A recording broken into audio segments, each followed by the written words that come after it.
మంత్రులు కూడా ప్రచారం చేసినటువంటి సందర్భాలు ఉన్నాయి. కాబట్టి ఖచ్చితంగా ఇది పార్టీల ప్రభావం ఖచ్చితంగా ఉంటుందని మనం భావించాల్సి ఉంటుంది. రైట్. మన కొలీగ్ మనం ఒకసారి నల్గొండకి వెళ్దాం, రవి దగ్గరకు కూడా. So Naveen, thank you. So ప్రస్తుతం రవి, ఏంటి అసలు నల్గొండ ఉమ్మడి జిల్లా వ్యాప్తంగా ఉన్నటువంటి పరిస్థితి ఎలా ఉంది, ఎలాంటి ఫలితాలు అక్కడ వస్తున్నాయి? సో ఓవరాల్గా ఈ ఫలితాలను మనం ఎలా విశ్లేషించాలి అంటే ఏం చెప్తారు? Thank you Srihari. ఏదైతే మొదటి రెండో విడతల్లో వచ్చినటువంటి ఫలితాలే మూడో విడతలు కూడా రిపీట్ అవుతున్నాయి. అయితే ప్రధానంగా కాంగ్రెస్ పార్టీ చేస్తున్నటువంటి సంక్షేమ అభివృద్ధి పథకాలతో పాటు గ్రామాల్లో వ్యక్తిగతంగా ఉన్నటువంటి ఇమేజ్తో పాటుగానే అభ్యర్థుల విజయాలకు దోహదపడుతున్నట్లయితే మనకు తెలుస్తూ ఉంది. ఇప్పటికే మనం ఉమ్మడి నల్గొండ జిల్లా వ్యాప్తంగా చూసుకుంటే మొదటి రెండో విడతలకు సంబంధించి రెండు విడతల్లో 720 స్థానాల్లో కాంగ్రెస్ పార్టీ అభ్యర్థులు విజయం సాధించగా అందులో సగం 360 స్థానాల్లో బీఆర్ఎస్ పార్టీ మద్దతుదారులు అయితే విజయం సాధించడం జరిగింది.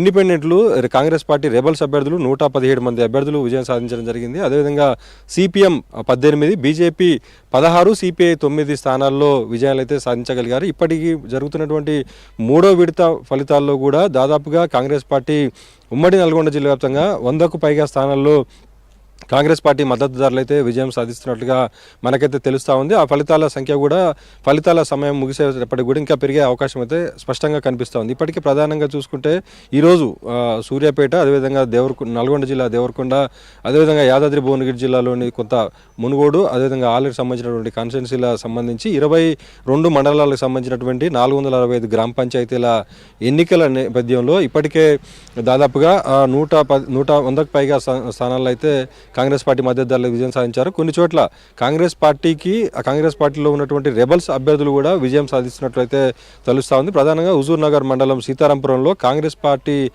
రెబల్ అభ్యర్థి అక్కడ విజయం సాధించడం జరిగింది. అదేవిధంగా చాలా వరకు కాంగ్రెస్ పార్టీకి ఉన్నటువంటి రెబల్ అభ్యర్థులు విజయం సాధిస్తున్నారు. మరోపక్క కాంగ్రెస్ పార్టీలో ఏదైతే మద్దతు దక్కకపోవడంతో బీఆర్ఎస్ పార్టీలో చేరి బీఆర్ఎస్ మద్దతుతో బరిలో నిలబెట్టినటువంటి అభ్యర్థులు కూడా అక్కడక్కడ మొదటి రెండో విడతల్లో విజయం సాధించగలిగారు. మూడో విడతలో కూడా ఆ సంఖ్య కాస్త పెరిగే అవకాశం ఉన్నట్లుగా అయితే మనకు స్పష్టంగా తెలుస్తా ఉంది. చూసుకుంటే మొత్తం పోలింగ్ కేంద్రం ఏంది చాలా అలంకరించున్నారు. సో ఒక మండపాన్ని తలపిస్తున్నటువంటి తరహాలో ఉంది ముందు. ఏంటి అసలు అక్కడ దేన్ని అసలు ఏంటి ఆ పోలింగ్ కేంద్రం? ఇక్కడ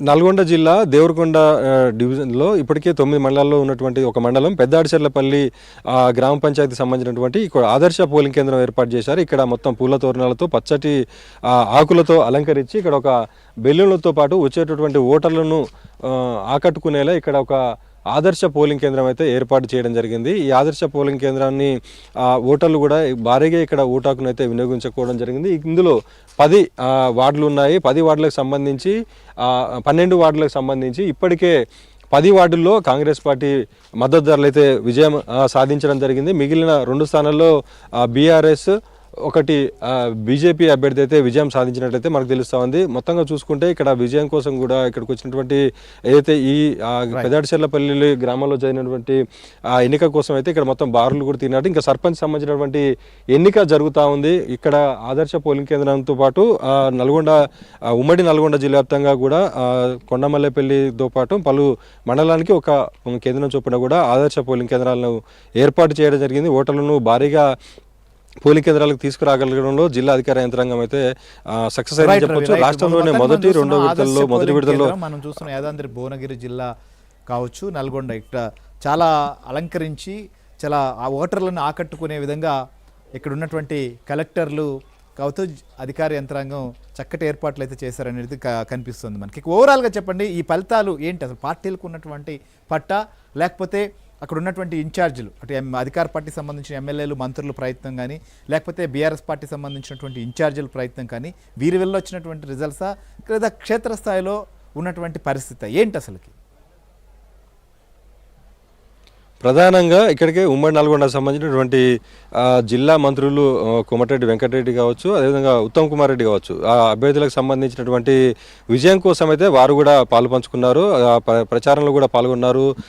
మొదటి రెండో విడతల్లో మంత్రి కోమటిరెడ్డి వెంకటరెడ్డి సర్పంచ్ అభ్యర్థుల గెలుపు కోసం పలు మండలాల్లో కూడా ప్రచారం నిర్వహించి వారి గెలుపు కోసం దోహదపడ్డారు. ఇక ఈరోజు జరుగుతున్నటువంటి హుజూర్ నగర్ నియోజకవర్గంలోని 7 మండలాలకు సంబంధించి దాదాపుగా 2 రోజుల నుంచి కూడా మంత్రి ఉత్తమ్ కుమార్ రెడ్డి నియోజకవర్గంలోనే ఉంటూ కూడా వాళ్ళ గెలుపు కోసం పనిచేసినటువంటి పరిస్థితి ఉంది. ప్రధానంగా కాంగ్రెస్ పార్టీ మంత్రులు కావచ్చు, అదేవిధంగా కాంగ్రెస్ పార్టీ 2 ఏళ్లలో అందిస్తున్నటువంటి సంక్షేమ అభివృద్ధి పథకాలతో పాటు వ్యక్తిగతంగా సర్పంచ్లకు సంబంధించి వ్యక్తిగతంగా కాంగ్రెస్ పార్టీ మద్దతు లభించినప్పటికీ గ్రామాల్లో అవతలి అభ్యర్థితో బేరీజు వేసుకుంటే మనకు ఏదైనా సమస్య వచ్చినప్పుడు కానీ, ఏదైనా సమస్య చెప్పుకోవడానికి వెళ్ళినప్పుడు కానీ సానుకూలంగా స్పందించే వ్యక్తిని మాత్రమే ఎన్నుకునేందుకైతే ఓటర్లు ఇష్టపడేది తెలుస్తూ ఉంది. ఇక్కడ పార్టీ పరంగా దాదాపుగా 70-80%